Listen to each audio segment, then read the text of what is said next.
kepada Bapak Menko Polhukam, ya Bapak Mahfud MD dimanapun Anda berada dan bisa melihat siaran ini. Saya ingin mengatakan dipersalahkan. Dan kepada Bapak Jokowi, Anda datang mengundang beliau. Mengapa sekarang beliau dalam keadaan susah di pengadilan Anda tidak berkata apa-apa?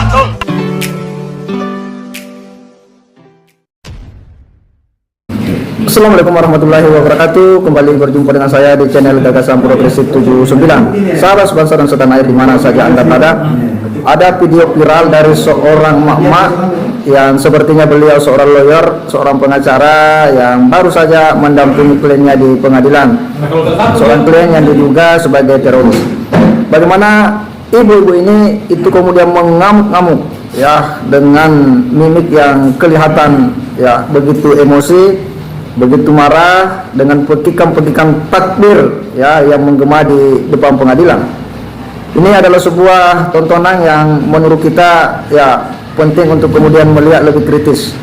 Pertama, paling tidak ada dua hal. Yang pertama, bahwa bagaimana kalimat takbir ini itu kemudian dilantungkan ya dengan ya nada yang emosi, dengan nada amarah. Yang seharusnya kalimat takbir ini yang memuji kebesaran Allah ini seharusnya itu dilantungkan dengan hati yang tenang ya, dengan penuh penghayatan dan perenungan akan kebesaran Allah Subhanahu wa taala. Bukan justru dijadikan ya atau ya dimotivasi oleh dorongan emosi karena sesuatu hal yang tidak sesuai dengan harapan ya. Dan ini hal yang cukup menarik karena isu terorisme itu kemudian dia bantah bahwa tidak ada terorisme di Indonesia. Yang ada itu adalah upaya untuk kemudian melawan segala bentuk ya tudingan terorisme. Untuk lebih jelasnya kita coba simak bagaimana ya aksi daripada ibu ini yang betul-betul menyita perhatian kita semua. Assalamualaikum warahmatullahi wabarakatuh. Allahu Akbar. Allahu Akbar. Allahu Akbar. Saudara-saudaraku sekalian, sebagai seorang kuasa hukum atau penasihat hukum dari ketiga ustadz, kami ingin mengatakan sesungguhnya tidak ada perang melawan terorisme. Yang ada adalah perang dengan alasan terorisme. Dan umat Islam adalah umat yang paling banyak dirugikan oleh terorisme. Saya ingin mengatakan kepada Bapak Menko Polhukam, ya Bapak Mahfud MD dimanapun Anda berada dan bisa melihat siaran ini. Saya ingin mengatakan di Indonesia ada Islamofobia dan jangan mengatakan tidak ada. Saya ingin mengatakan bahwa agama berpengaruh kepada keputusan. Ya, harus saya katakan kami adalah saksi mata. 3 orang hakim, 2 diantaranya berbeda agama, memutuskan sesuai dengan BAP. Padahal jelas-jelas di dalam persidangan berbeda keadaannya. Terima kasih ya Allah, Engkau menetapkan keistiqomahan kepada 1 orang hakim beragama Islam yang dengan nyata-nyata menyatakan bahwa ketiga ustaz tersebut tidak bersalah. Ya, saya ingin mengatakan kepada Anda sabar seperti yang dikatakan oleh tadi, bahwa insya Allah akan ada banyak upaya kita ke depan. Perlu Anda ketahui, semua saksi-saksi ahli mengatakan bahwa ini adalah merupakan bagian dari persidangan politik.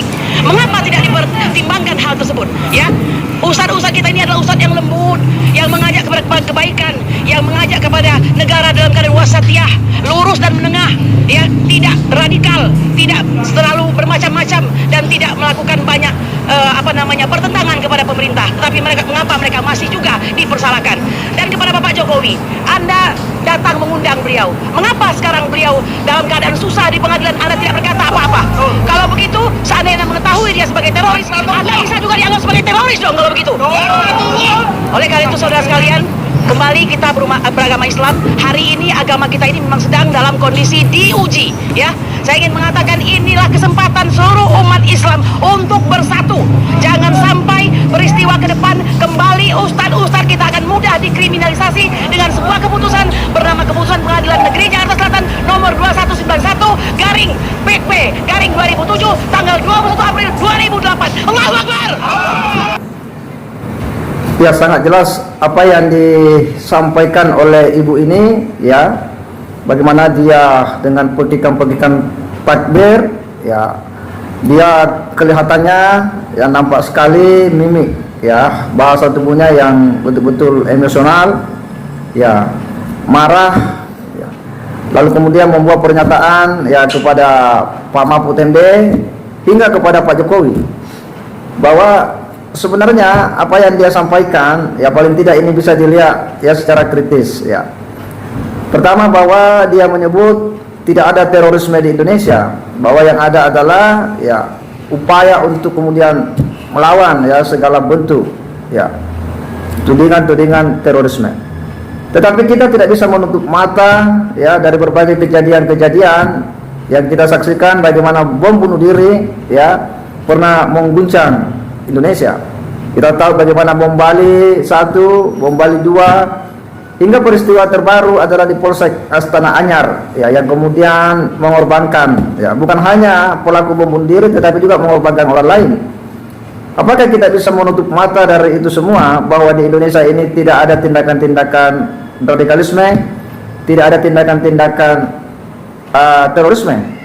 Tentu hal yang terlalu dangkal kita punya pemikiran ya, terlalu menyederhanakan persoalan jika mengatakan bahwa tidak ada upaya-upaya yang mengarah ke sana, dan bahwa klaim yang sedang diperjuangkan di pengadilan ya, bahwa orang ya ini kemudian diduga ya memiliki hubungan atau jaringan dengan orang-orang yang selama ini diduga radikal ataupun masuk dalam jaringan terorisme.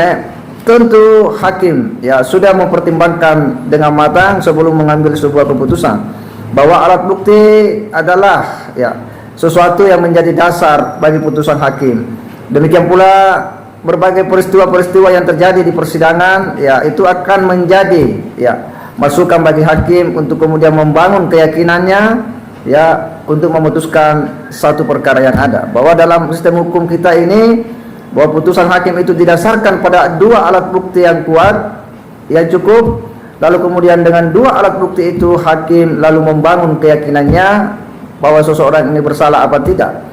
Dan tentu hakim ini sudah ya disumpah dengan kode etik profesinya, sumpah sebagai seorang hakim. Di sisi lain ya hakim juga diawasi oleh Komisi Yudisial, sehingga kita harus percaya kepada institusi ya pengadilan kita, karena jika kita tidak percaya, lalu siapa lagi yang kita akan beri kepercayaan untuk kemudian memutus ya setiap perkara bagi siapa yang kemudian tersandung kasus. Kita harus percaya bahwa institusi hari ini adalah institusi ya yang menjalankan tugas-tugas sesuai kewenangannya, sesuai dengan aturan main yang ada. Kalaupun misalnya ada yang tidak puas dengan sebuah keputusan, ya hukum kita sudah memberikan rambu-rambu untuk itu, lakukan upaya hukum berikutnya. Ada banding, ada kasasi, ada peninjauan kembali.